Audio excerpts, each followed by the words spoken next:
ठीक आहे, मगाशी व्हिडिओ क्लोज झाला होता, आता आपण परत बघूया. असं सम तुम्हाला दिलेलं आहे, D5 व्हॅल्यू काढायला सांगितली आहे. क्लास इंटरवल तुम्हाला इनकम्प्लीट दिलेलं आहे, म्हणजे त्याला आपल्याला व्यवस्थित करावं लागेल.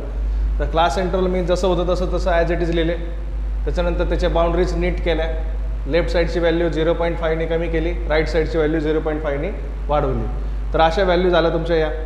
फ्रिक्वेन्सी नंबर ऑफ स्टुडंट्स म्हणजेच आपण काय घेणार, कन्सिडर करणार फ्रिक्वेन्सी तुम्हाला दिलेली तशी लिहिली.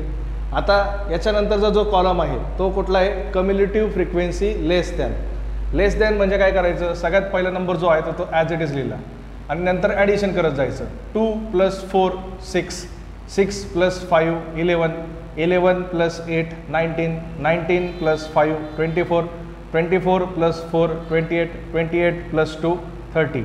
टोटल नंबर तुमचे किती आले, 30. टोटल नंबर ऑफ ऑब्झर्वेशन्स किती आले, 30. यानं आपला 30 आला.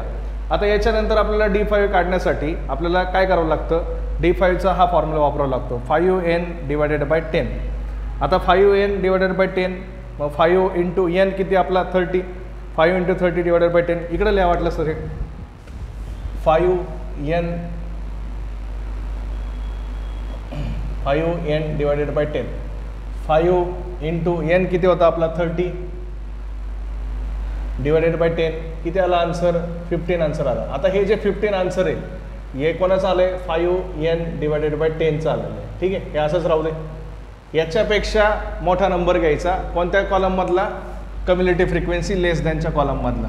मग याच्यापेक्षा मोठा नंबर कोणता आहे, 19. इथं किती नंबर आहे, 11 आहे, तो नाही घ्यायचा, 19 नंबर घ्यायचा. कोणता नंबर घ्यायचा, त्याच्यापेक्षा मोठा नंबर. समजा इथं जर आन्सर 22 आलं असतं तर आपण कोणतं घेतलं असतं, 24. समजा आन्सर आपलं 30 आलं असतं तर आपण एक्झॅक्ट हा घेतला असता. कळलं, ते एकतर तो घ्या किंवा त्याच्यापेक्षा मोठा नंबर घ्या. आता आपला आन्सर 15 आलं आहे, मग 15पेक्षा मोठा नंबर कोणता आहे, 19. मग हा आपला झाला D5 क्लास. आता या D5 क्लासमधनं आपण व्हॅल्यू सिलेक्ट करणार आहे.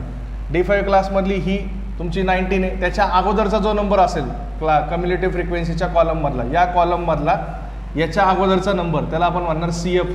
म्हणून मी इथं लिहिलं CF, कम्युलेटिव्ह फ्रिक्वेन्सी लेस दॅन. समजा तुमचा आन्सर इथं 15च्या जागी आला असतं 22 आलं असतं तर आपण कोणतं सिलेक्ट केला असता, नंबर 24 सिलेक्ट केला असता. मग आपला D5 क्लास कोणता असला असता, हा असला असता D5 क्लास. मग D5 क्लास हा जर असेल तर कम्युलेटिव्ह फ्रिक्वेन्सी CF आपलं कोणती व्हॅल्यू आली असती, 19 आली असते, म्हणजे त्याच्या आधीचा नंबर आला असता. समजलं. आता इथं आपलं आन्सर जे आलेलं आहे ते किती आलं, 15 आलं आहे. 15पेक्षा मोठा नंबर कोणता आहे, 19 आहे, म्हणून आपण हा क्लासरूम घेतला आहे. मग हा क्लास घेतला 15, तर 19च्या अगोदरचा नंबर कोणता आहे, CF 11 आहे. मग आपण CF काय घेतले, 11 घेतले. त्याच्यानंतर या D5 क्लासमध्ये फ्रिक्वेन्सी किती आहे, 8, म्हणून फ्रिक्वेन्सी लिहिली मी 8. त्याच्यानंतर याची लोवेस्ट व्हॅल्यू किती आहे, क्लास इंटरवलची, क्लास बाउंड्रीची 54.5 घेतली. आणि यांच्या दोघांचे रेंज, यांच्या दोघांचा डिफरन्स 59.5 - 54.5 किती आन्सर आलं, 5. तर हे तुमच्या या व्हॅल्यू आहे. याच्यावरनं आपण D5चा आन्सर काढत असतो. D5 = L + H / F, 5n / 10 minus class frequency, cumulative frequency. असा तुमचा हा फॉर्म्युला आहे. या फॉर्म्युल्यामध्ये आपण आता व्हॅल्यू पुट करणार आहे. व्हॅल्यू पुट करा. Lचा आन्सर किती आपलं 54.5 + H आपलं किती आहे 5. फ्रिक्वेन्सी आपली किती होती, क्लास D5 क्लासला फ्रिक्वेन्सी किती होती, 8. 5n / 10चा ऑलरेडी आपण आन्सर काढलेलं आहे 15. आणि कम्युलेटिव्ह फ्रिक्वेन्सी लेस दॅनचा आपला आन्सर किती आहे, 11. असे व्हॅल्यू पुट करा. हे झालं तुमचं D5चा आन्सर. म्हणजे फॉर्म्युल्यावरती सगळा खेळ आहे. हा तुमचा फॉर्म्युला पार्ट पाहिजे. हा फॉर्म्युला पार्ट करा. त्याच्यानंतर या व्हॅल्यू सिलेक्ट कशा केल्या ते समजून घ्या. व्हिडिओ परत बघा, स्लो मोशनमध्ये बघा. समजत नसेल तर आपण सगळ्यात पहिल्यांदा 5n / 10चा आन्सर काढतो. याच्यापेक्षा मोठा नंबर जो असेल या कॉलममध्ये तो क्लास सिलेक्ट करायचा आणि त्या क्लासमधलं ही फ्रिक्वेन्सी, ही लोअर व्हॅल्यू, यांच्या दोघांचा डिफरन्स म्हणजे H आणि याच्या आधीचा नंबर म्हणजे तुमचं काय, CF. ठीक आहे. n कसा काढला, या टोटलची ॲडिशन केली, किती आलं तुमचं 30. म्हणजे ॲडिशन नाही, वाढवत गेलं नंबर. 2 + 4 6, असं नंबर वाढवत गेलो तर आपला आन्सर किती आलं 30. तुम्ही याची ॲडिशन केली तरी पण 30च आन्सर येतं, असं जरी केलं तरी पण आन्सर 30 येतं. पण आपल्याला असंच करावं लागतं कारण याच्यावरनं आपण व्हॅल्यू सिलेक्ट करतोय का सी एफची व्हॅल्यू आपण या कॉलममधनं सिलेक्ट केली आहे, त्याच्यामुळे सी एफचा कॉलम आपल्याला कंपल्सरी काढावं लागतं. तर ह्या व्हॅल्यू तुम्ही कॅल्सीवरती पुट करा, तुमचं D5चा आन्सर जे येईल ते तुमचा आन्सर. D5चा आपला आन्सर आलं 57. चेक करा, संपलं. 4 मार्क्ससाठी सम आहे. ओके, आता लास्ट सम एक शेवटचं तेवढं एक करूया, बास करूया. ठीक आहे.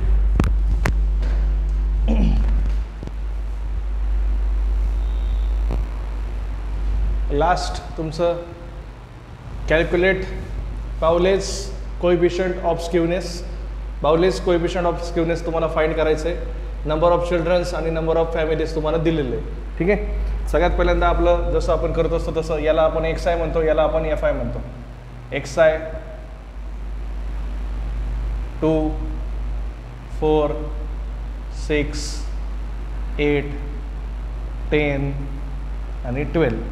फ्रिक्वेन्सी FI 11 22 18 15 10 आणि 4 दोन्ही लिहिलं. त्याच्यानंतर कम्युलेटिव्ह फ्रिक्वेन्सी लेस दॅन, मगाशी जसं केलं तसंच नंबर वाढवत जायचं. 11 प्लस 22 33 33 प्लस 18 ॲडिशन करत जावं. 51 प्लस 15 66 66 प्लस 10 76 प्लस 4 80. तुमचं N किती आला here, N is equal to किती आला तुमचं 80. आता बाउलीज कोएफिशियंट ऑफ स्क्यूनेसचा एक फॉर्म्युला आहे. बाउलीज कोएफिशियंट ऑफ स्क्यूनेसचा फॉर्म्युला तुमचा जो आहे SKP, सेम जसा KB आता. ठीक आहे. SKBचा फॉर्म्युला काय आहे, Q3 प्लस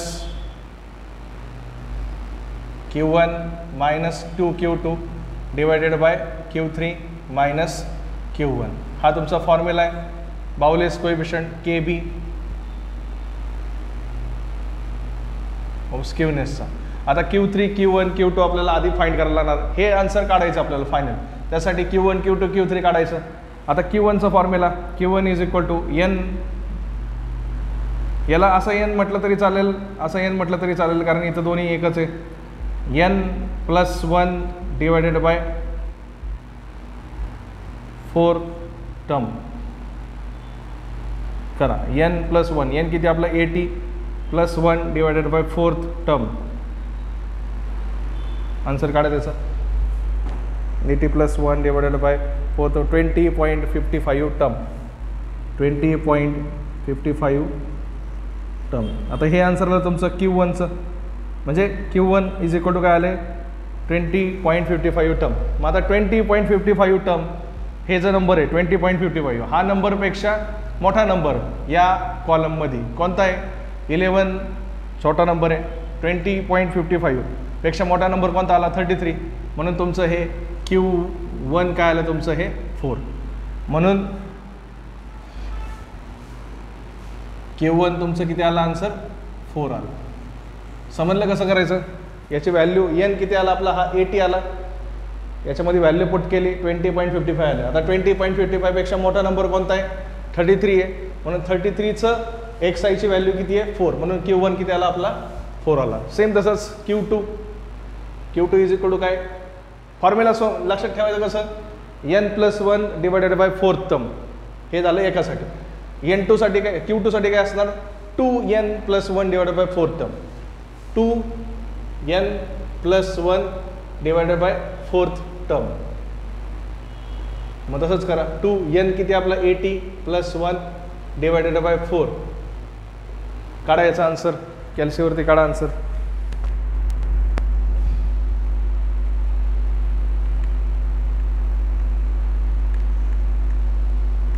$40.5 टर्म हे आन्सर आलं 40.5 Q2. मग आता Q2 40.5 पेक्षा मोठा नंबर कोणता आहे 51. मग 51 नंबर कधी होतं CF 51 नंबर ज्यावेळेस X तुमचा किती XI किती होता 6. म्हणून Q टू तुमचा किती आला हा 6 आला, म्हणून Q2 इज इक्वल टू किती आलं 6. सेम तसंच Q3 साठी पण तसंच मी काय बोललो, हे एकासाठी या दोनसाठी दुसरं Q2 साठी काय 2 आणि Q3 साठी काय लावणार तुम्ही 3n+1 divided by 4th term 380+1 divided by 4. Q3 चा आन्सर काढा याचं.